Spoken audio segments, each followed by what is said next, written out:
Amy, let me tell you about a magical place that is so exactly designed to be enclosed space, year-round fun for the whole family that I bet you already know what I'm going to say before I even say the name. Let's say it together on 3. 1, 2, 3.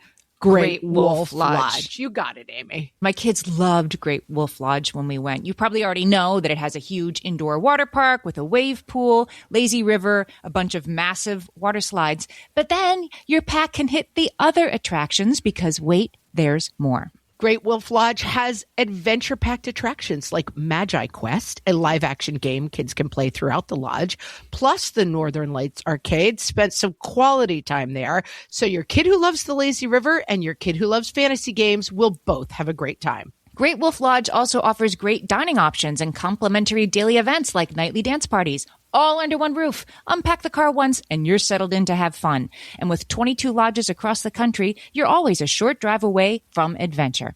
We've both had such great times at Great Wolf Lodge, so bring your pack together at a lodge near you. Learn more at greatwolf.com and strengthen the pack. Hello and welcome to Ask Margaret from What Fresh Hell, laughing in the face of motherhood, answering your parenting dilemmas one question at a time. Today's question comes from our Facebook group. If you are not in our Facebook group, you should join it at facebook.com/groups/What Fresh Hell Cast, or you can just search on your Facebook page, What Fresh Hell Podcast Group, and you will find us. This question comes from Anne, who says, my other child tends to turn into a monster when their sibling has a friend over. I have an older girl, younger brother, and they both do this. Other than trying to get one out of the house or have a friend at the same time, hard with COVID, any tips for quelling this behavior? Oh, I have this same problem in my house. I like to find questions where, oh, this is actually happening for me as well, because it gives me a chance to think it through. I have a boy and a girl who are close in age, and when one has a friend over, it tends to get kind of crazy at my house. And it is mostly the child who doesn't have a friend over trying to kind of invade the space and involve themselves with the twosome, the kid who does have a friend over. And then sometimes it devolves so far that it really is just like the playdate becomes a fight of, well, this one's bothering us, he's bothering us, she's bothering us, we want to do our thing, and why is she bothering us? And I have tended to kind of dread sometimes having playdates because of this dynamic that occurs. I found an article from verywellfamily.com that is called 7 Ways to Address Obnoxious Behavior in a Child, which I just really liked the title of. It's by Amy Morin. It deals a little bit more with kids who act obnoxiously when there is company over, but this is the same general concept. What is happening is the kid suddenly has a new audience to perform for. And I think in the case of siblings have a dynamic.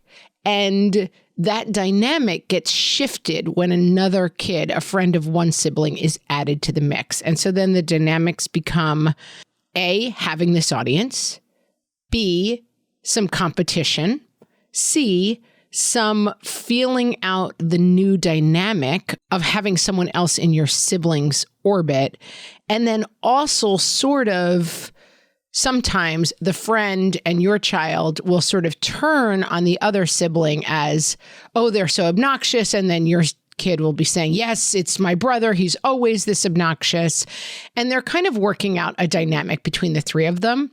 So 2 things I would recommend. Number 1, and Very Well Family talks about this as well, prevent obnoxious behavior before it starts. So I have started sitting down with these kids before a play date and saying, we have had problems before when your sibling has a friend over that you guys just end up kind of poking at each other until you get annoyed, and then it becomes a fight, and the play date becomes me kind of mediating all of this that's going on.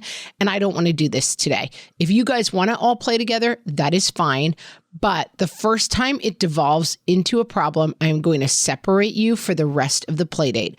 And then the rule is that you must play separately. So if you want to all play together, don't get into that dynamic. I think that's important, and it helps set up an expectation. And I would have that conversation with the siblings. And then if you really need to, have it at the beginning of the play date when the friend comes over. I notice this is always a problem. Here's how we're going to handle it this time. The second thing that Amy Morin recommends in this article, which is harder for me, ignore behavior that is not harmful. So some of this dynamic is stuff that kids are working out. Who am I within my family? Who am I to people outside of my family? Why is it that I like to go in and act really obnoxious in front of these two girls until it annoys them? And that is dynamics that those kids are working out. If it devolves into the place where it is truly making the playdate only about them calling out to you and involving you in settling disputes, I would put a stop to it. But if you just overhear this dynamic going on and one of your kids is acting obnoxiously, I would, especially after really thinking about this issue, try to ignore it maybe a little longer than I often do. I tend to, the second I start hearing it, I go up, this is what always happens, and you've got to cut it out. And I think for myself, I'm working on letting those dynamics play out a little bit more. There's some kind of puppy version of roughhousing and nipping at each other and then shoving one puppy out and letting them figure out those dynamics as long as it doesn't get to a place that violates your house rules. I might try to work on, and I'm saying this somewhat for myself, letting it go a little bit more and letting your kids work it out. And then our final step becomes problem solving for the future and figuring out how to make our play dates a little more peaceful at home. That's what I'm going for anyway. Anne, I hope that helps. Really needed this question for myself this week. If you have a question for myself or Amy, you can ask them on our Facebook group, or you can email them to questions@whatfreshhellpodcast.com, and you may hear your question answered on an upcoming episode. Thanks for listening.